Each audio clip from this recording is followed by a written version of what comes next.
Hello, and thank you for your interest in this joint project with Marcelo Fiore. Our work is trying to answer the question, what is involved in language metatheory, and how much of it do we actually need to do by hand? Designing a programming language involves interesting creative decisions over the grammar, type system, and semantics, but also more tedious and systematic definitions and proofs, all to do with renaming a substitution, their laws, and their interaction with the type system or denotational interpretations. In pen and paper developments, authors have the liberty to talk about these things informally, mentioning variable names and freeness, assuming seemingly obvious structural rules without proof, and even skipping the explicit definition of substitution since it is standard and mostly unsurprising. However, anyone who's tried to formalize a language in a proof system can confirm that these shortcuts are rarely available, and the details do have to be spelled out explicitly. As a result, much of the formalization ends up being concerned with substitution and its laws, rather than the language-specific properties we might actually be interested in.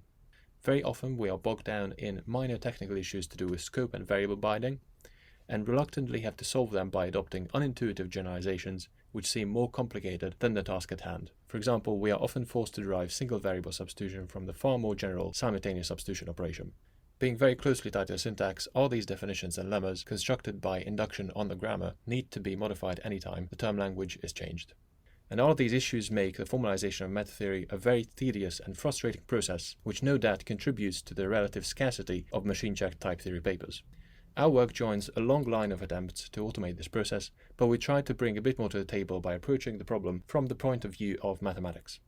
Our system takes a textual description of a syntax, such as the simply typed lambda calculus, as input, with the signature of type and term operators, the latter of which may involve variable binding.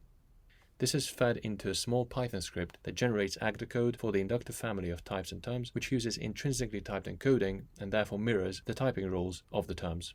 We then instantiate our signature generic library with this syntax and immediately obtain useful syntactic and semantic operations such as weakening, substitution, and even interpretation functions in suitable models.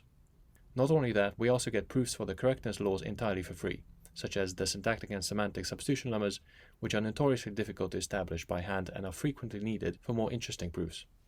There are several features that combine to make our framework unique, some of which we'll outline here. It is the first system to be directly synthesized from the pre-sheaf model of abstract syntax developed by Fiore, Turi, and Plotkin in 1999, with some significant alterations needed to make it suitable for a dependently typed formalization that also supports computation. The development is generic over any simply typed syntax with variable binding operators, and very little Agda code has to be generated to make use of the library. The workhorse of both the theory and formalization is initial algebra semantics, that is, deriving definitions such as substitution and laws such as the substitution lemmas by generic induction on the term syntax. We are also unique in incorporating second-order features in the formalization such as parameterized metavariables. These are typed and scoped wholes that stand for arbitrary terms whose free variables are populated by other expressions. With the definition of a corresponding metasubstitution operation that instantiates metavariables with terms that may refer to their parameters, we are able to abstractly axiomatize the equational theory of a language. For example, this equality between two terms with metavariables generalizes every instance of beta reduction in the simply typed lambda calculus. Finally, we put particular emphasis on the usability of our system. Most of the definitions and proofs are given in abstract form in the library, and the code generation script produces very compact and readable Agda code. It is also fast and simple to use, and the syntax description language has many convenience features like a module system and shorthands for algebraic properties. For instance, the syntax of a semi-ring can be constructed by inheriting and renaming the signature of monoids and commutative monoids and adding some additional axioms to its equational theory.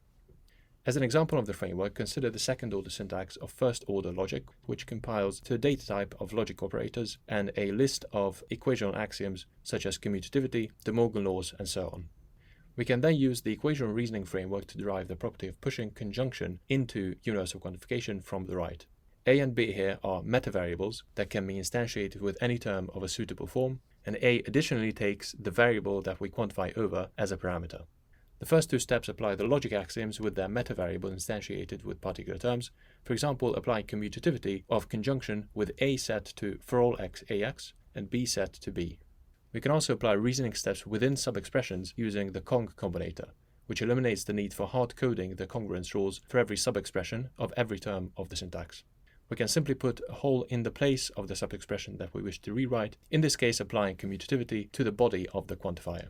For more details on this library, please see the project website or attend the full talk at Popl at the date and time shown here. Thank you.